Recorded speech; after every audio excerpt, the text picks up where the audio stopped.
Hello dear student, hope all of you are fine. ये हमारी +1 commerce के subject business study की second class है, या कहें हम सेकंड वीडियो है, जिसमें हम चैप्टर 2 को के बारे में पढ़ेंगे। देखिए, चैप्टर फर्स्ट में हमने जो पढ़ाया था आपको वो इकोनॉमिक एक्टिविटीज़ के बारे में था। इकोनॉमिक एक्टिविटी को हमने 2 पार्ट्स में डिवाइड किया था, बिजनेस, प्रोफेशन, एम्प्लॉयमेंट। तो हमारे सब्जेक्ट का नाम जैसे आप सभी जानते हैं बिजनेस स्टडी है, तो जाहिर सी बात है बिजनेस स्टडी है तो यहाँ पर बिजनेस के बारे में ही ज़्यादा डिफाइन किया जाएगा।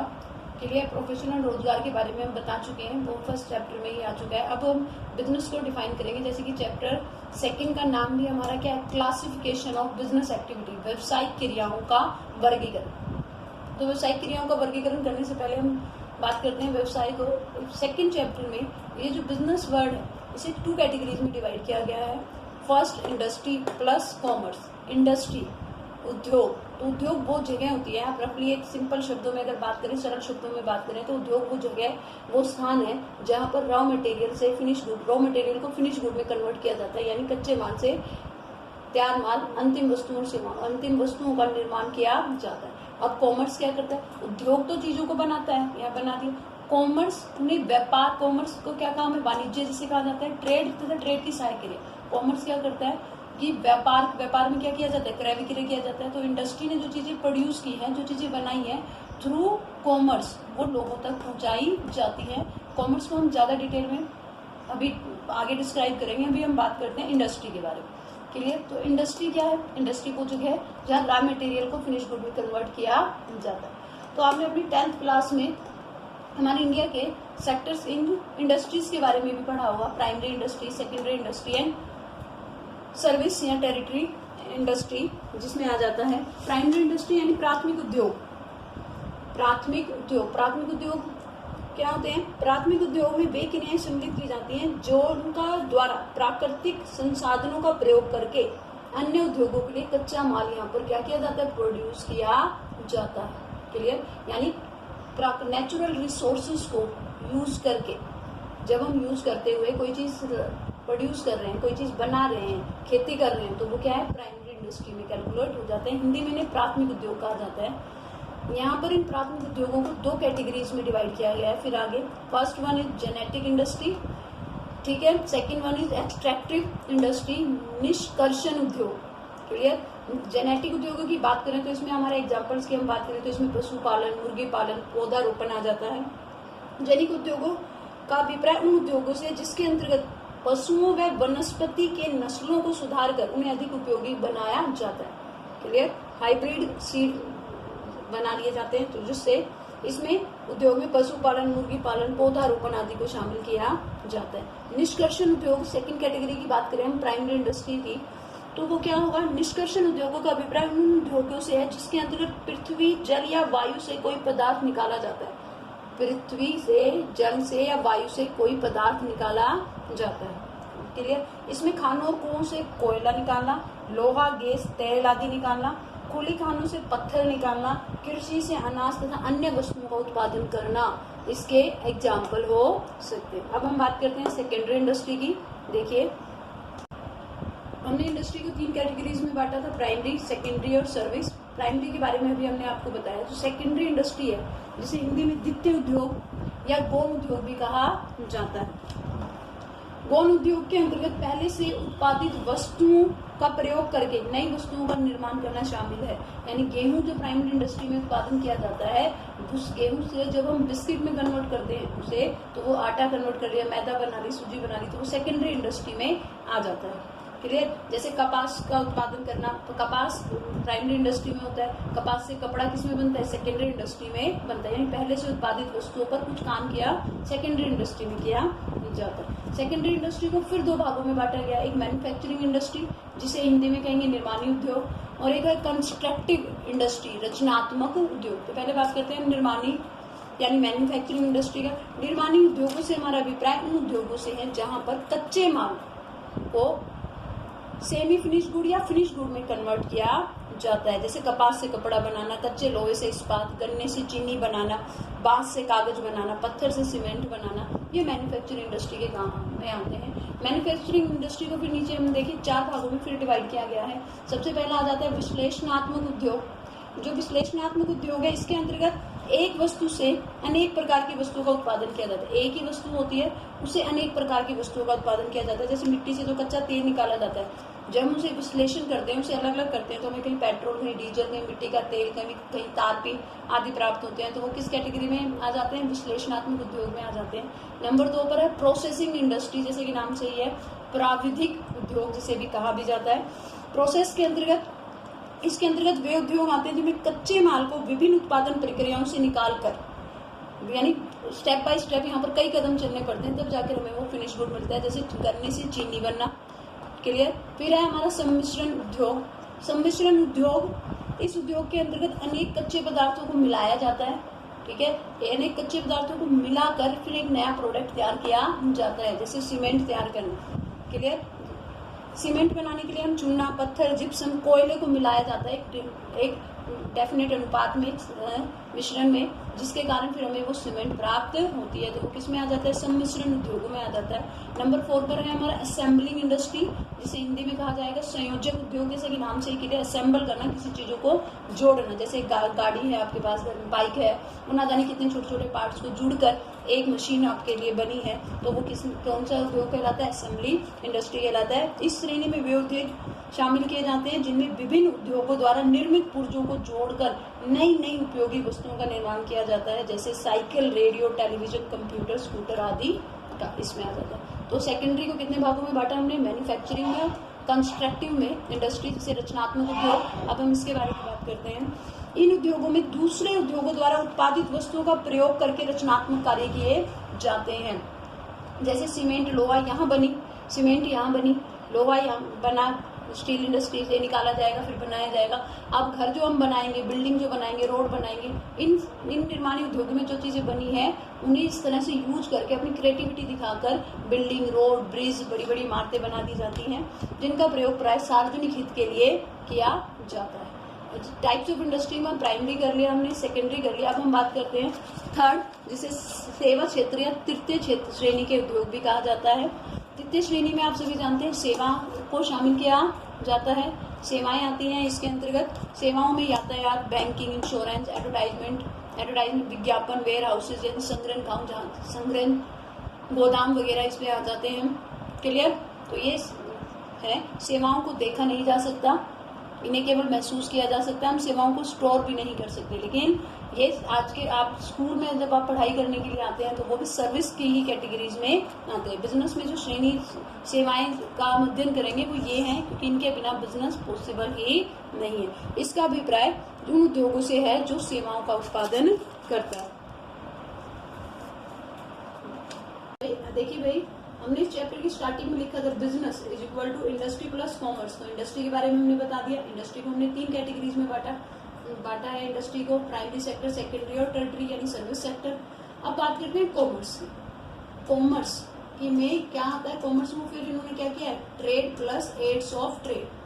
थोड़ी देर के लिए हम ये देखते हैं, हम सभी जानते हैं इंडस्ट्री जो है, ये जो उद्योग है, उद्योगों में क्या होता है? उत्पादन होता है। तो ये इंडस्ट्री यहाँ है, मान लीजिए उत्पादन स्थान यहाँ है। उत्पादन स्थान आप सभी जानते हैं, हर किसी चीज का मैन्युफैक्चर एक स्थान विशेष पर किया जाता है, लेकिन उसके कस्टमर पूरे देश में फैले हुए रहते हैं। तो ये उत्पादन जहाँ पर वो चीज प्रोड्यूस हो रही है, और ये उपभोग स्थान दूर दूर तक फैले हुए हैं। ये दोनों एक दूसरे से बहुत दूर है। बैंगलोर में कोई चीज प्रोड्यूस हो रही है, चेन्नई में कोई चीज बन रही है, लेकिन हम हरियाणा में उसकी डिमांड कर रहे हैं, तो बन कहाँ नहीं है, वहां बन रही है, डिमांड कहाँ है, यहाँ। तो इन दोनों को कनेक्ट करने का काम कौन करता है? वाणिज्य करता है। इन दोनों को कनेक्ट कौन करता है? वाणिज्य करता है। वाणिज्य में क्या आता है? ट्रेड प्लस ट्रेड की सहायक क्रिया, व्यापार प्लस व्यापार की सहायक क्रिया। अब इनको यहाँ मान लीजिए उत्पादन हो रहा है, तो क्या क्या समस्या आएंगी? इस तक खबरें कैसे पहुंचेंगी कि ये चीज यहाँ मिल रही है, क्लियर। यहाँ से लेके ये चीज कौन पहुंचाएगा? मिडलमैन पहुंचाएगा। मिडलमैन कौन होता है? थोक व्यापारी, फुटकर व्यापारी होता है। यहाँ वो व्यक्ति हजारों किलोमीटर की दूरी है इन दोनों में, ये 1000 किलोमीटर की दूरी को कैसे तय करेंगे? थ्रू ट्रांसपोर्टेशन तय करेंगे। अब 1000 किलोमीटर की दूरी तय की जाएगी तो ट्रांसपोर्टेशन तो आएगा, लेकिन रिस्क भी तो आएगा। रिस्क को कवर अप कौन करता है? वाणिज्य करता है। यानी कि उत्पादन स्थान से लेकर उपभोग स्थान तक, जहां पर वो चीज यूज की जाएगी, वहां तक उस चीज को पहुंचाने में जो जो समस्याएं फेस करनी पड़ती हैं, जो जो समस्याएं आती हैं, उन समस्याओं को हम वाणिज्य में इंक्लूड करते व्यापार में क्या किया जाता है, वस्तुओं को खरीदा और बेचा जाता है। अब व्यापार क्या होता है, देशी व्यापार और विदेशी व्यापार। देशी व्यापार क्या है, जब एक देश की सीमाओं के अंदर व्यापार किया जाए वो देशी व्यापार। विदेशी व्यापार जब दो देशों के बीच व्यापार किया जाए, जैसे India to China, India to America business करेगा तो वो अंतर्राष्ट्रीय व्यापार हो जाएगा। अब देशी व्यापार को अगर हम कैटेगराइज करें तो देशी व्यापार क्या होगा, एक लोकल लेवल पर जब हम नियर बाय आसपास के लोगों के साथ ही एरिया में अपने गांव में ही दूध बेच रहे हैं या मिठाई, एक अपना मिठाई बनाने वाला अपने आसपास के एरिया में ही मिठाई बेच रहा है तो वो क्या हो जाएगा, लोकल लेवल पर व्यापार हो जाएगा। जब वही व्यापार राज्य में हरियाणा में ही डील कर रहे हैं आप, हरियाणा तो वो राज्य स्तरीय हो जाएगा। राष्ट्रीय स्तर पर हरियाणा डील कर रहा है राजस्थान से, तमिलनाडु से, बैंगलोर से, तो वो राष्ट्रीय स्तर पर व्यापार हो जाएगा, जिसे हम देशी व्यापार के नाम से भी जानते हैं। ठीक है, क्या व्यापार अपने आप में ऐसे ही हो जाता है? नहीं, व्यापार करने के लिए आपको बहुत सारी चीजों की हेल्प लेनी पड़ती है। व्यापार करने के लिए क्या करना पड़ेगा, हमें हेल्प लेनी पड़ेगी। व्यापार करने के लिए हमें हेल्प लेनी पड़ेगी, तो हम हेल्प किसकी लेंगे, हेल्प हम लेंगे ट्रांसपोर्टेशन की, मिडल मैन की, क्योंकि अगर एक इंडस्ट्री वाला सारे काम खुद नहीं कर सकता वो तो व्यापार की सहायक क्रियाओं की क्या लेता है, हेल्प लेता ही लेता है। क्लियर, आगे देखिए। अब हम कॉमर्स की मीनिंग की अगर हम बात करें तो कॉमर्स क्या है, इसका अभिप्राय उन समस्त क्रियाओं के योग से है, यानी ये सभी उन एक्टिविटीज, उन सभी क्रियाओं के योग से है जो वस्तुओं के आदान प्रदान, यानी जब उत्पादन स्थान पर इस इंडस्ट्री एरिया में जब वो वस्तु प्रोड्यूस होगी तो क्या किया जाएगा, किसी को बेची जाएगी, कोई और खरीदेगा ना। आदान प्रदान का मतलब क्या, क्रय विक्रय में उत्पन्न होने वाली, जो क्रय विक्रय करेंगे तो कई समस्याओं का सामना करना पड़ेगा। होने वाली व्यक्ति, स्थान, समय, जोखिम, वित्त व सूचना की बाधाओं को दूर करने के लिए की जाती है, यानी यहाँ से लेके प्रोडक्ट को यहाँ तक पहुँचाने के लिए जिन जिन समस्याओं को सामना करना पड़ता है और उन समस्याओं को दूर करने के लिए जिनकी हम हेल्प लेते हैं वो सभी एक्टिविटी वाणिज्य में शामिल की जाती है। तो हमने यहाँ लिखा व्यक्ति, एक इंडस्ट्री वाले ने तो वस्तु बना दी, एक कस्टमर यहाँ बैठा है, लेकिन इंडस्ट्री वाले से, उत्पादक से कस्टमर तक चीज पहुंचाने के लिए कितने लोग बीच में आएंगे, पहले आता है थोक व्यापारी जो इनसे बड़ी मात्रा में सामान खरीदता है, थोक व्यापारी फुटकर व्यापारी खरीदता है, फुटकर व्यापारी से हम खरीदते हैं। आई बात समझ में? तो व्यक्ति की बाधा कौन दूर करता है, मिडल मैन दूर करता है। व्यक्ति की बाधा कौन दूर करता है, मिडल मैन, क्योंकि किसी भी देश में इंडस्ट्री वाले उद्योग तो कुछ ही होते हैं, लेकिन उस उद्योग में बनने वाली चीजें खरीदने वाले हजारों लाखों की संख्या में होते हैं। अब ये कुछ लोग तो लाखों लोगों तक स्वयं तो नहीं पहुंच सकते ना, उन्हें किसी ना किसी की तो हेल्प लेनी पड़ेगी। वो हेल्प किसकी लेते हैं, वो इस मिडल मैन की हेल्प लेते हैं। ये मिडल मैन किस रूप में होते हैं, तो मिडल मैन किस रूप में, एजेंट के रूप में हो सकते हैं। ठीक है, जो मेडिकल फेम में एजेंट से मदद ली जाती है, थोक व्यापारी हो सकते हैं, फुटकर व्यापारी हो सकते हैं। आजकल तो मिडल मैन की बात करें तो ये जो आप अमेजन आगे पे अमेजन लगा लीजिए, मिंत्रा लगा लीजिए, ये भी मिडल मैन के ही, ये यहाँ से प्रोडक्ट लेते हैं। कौन, ऐप्स के जरिए। जब हम मिंत्रा वगैरह से शॉपिंग करते हैं तो उपभोक्ता स्थान तक पहुँचाने का ये काम करते हैं। क्लियर, तो ये मिडल मैन आ गया। आप बिजनेस करने में अब इसको फिर, अब यहाँ तो हो गया बिजनेस, तो ऐप के जरिए भी आप बिजनेस करें तो प्रोडक्ट कैसे पहुंचेगा, थ्रू व्यक्ति के बाद कौन सी बात है, स्थान बाधा। ठीक है, स्थान बाधा, ये कहाँ ही बैठा है, दूर बैंगलोर में। आज आप अमेरिका में भी का सामान भी ऑर्डर कर सकते हैं, दूर कहीं बैठा है, लेकिन आप कहाँ बैठे, कहीं दूर। एक डोमिनोज पिज्जा की बात कर ले तो पिज्जा मान लीजिए रेवाड़ी के मॉडल टाउन में, और आप कहीं और बैठे हैं गाँव में, आपको कोई प्रोडक्ट चाहिए, कुछ भी चाहिए, तो आप में डिस्टेंस हो गया ना, प्लेस की प्रॉब्लम हो गई ना, तो प्लेस की ये जो प्रॉब्लम कौन दूर करेगा, ट्रांसपोर्टेशन दूर करता है, कम्युनिकेशन। आप जो दूर बैठा व्यक्ति है, कम्युनिकेशन के जरिए व्हाट्सएप पे कम्युनिकेशन करें, आप उसे मेल करें, टेलीफोन करें, उसे बताएंगे कि आपको ये चीज चाहिए, तो ये आपको कम्युनिकेशन के जरिए आपको रिस्पॉन्स करता है कि हाँ आपका सामान यहाँ तक इतनी देर में इतना चीज पहुंच जाएगी।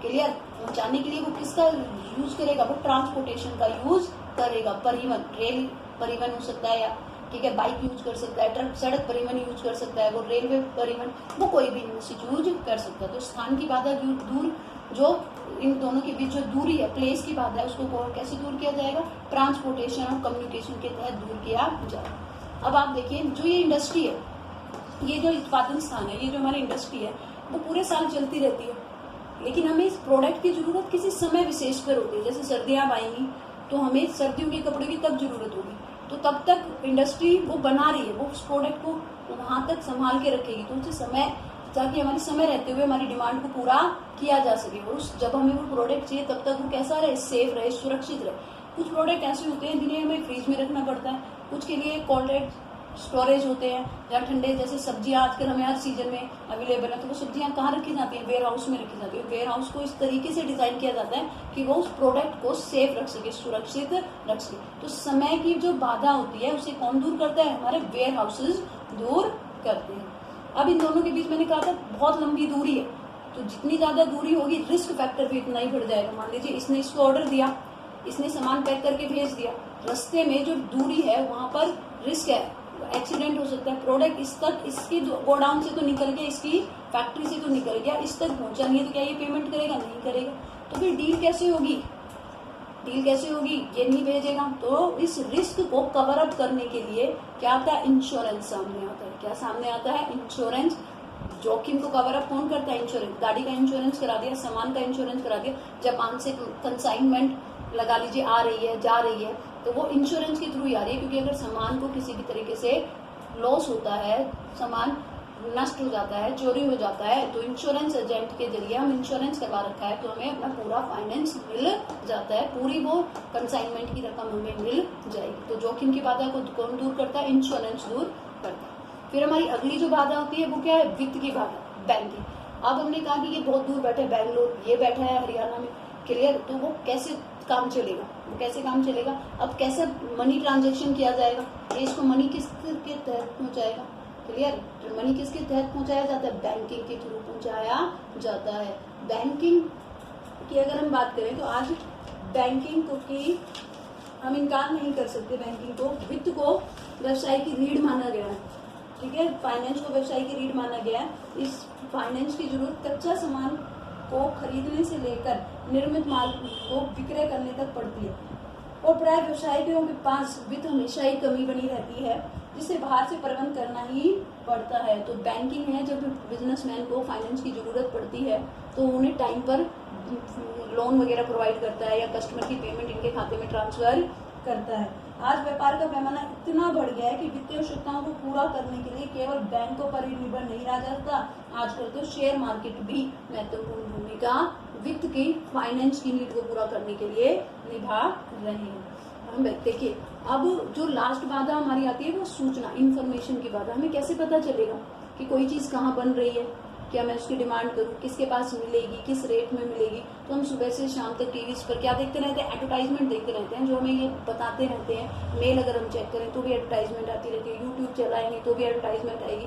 तो ये एडवर्टाइजमेंट जो है वो हमारी सूचना की बाधा को दूर करता है। उस सूचना की बाधा से हमें ये पता चलता है कि ये चीज वहाँ मिल रही है, इस रेट में मिल रही है, कौन देने वाला है, उसका प्रायोजक कौन है, कहाँ मिलेगी। क्योंकि आज के इस बढ़ते हुए कंपटीशन के टाइम में ऐसा नहीं है कि आप बिजनेस अपना खोल के बैठ गए और बिना एडवर्टाइजमेंट के आपका प्रोडक्ट बिक जाएगा। एडवर्टाइजमेंट तो आपको करनी पड़ेगी। ग्राहकों को अपने उत्पाद को आकर्षित करने के लिए उन्हें अपने उत्पादों के बारे में पूरी जानकारी देनी पड़ती है, और ये जानकारी देने का मीडियम कौन करता है? एडवर्टाइजमेंट करता है। क्लियर, समझ में आया आपको? उपरोक्त विवरण से स्पष्ट होता है, जो हमने आपको अभी डिफाइन किया, कि वस्तुओं को क्रय विक्रय यानी वस्तुओं के ट्रेड यानी व्यापार में क्या हो गया?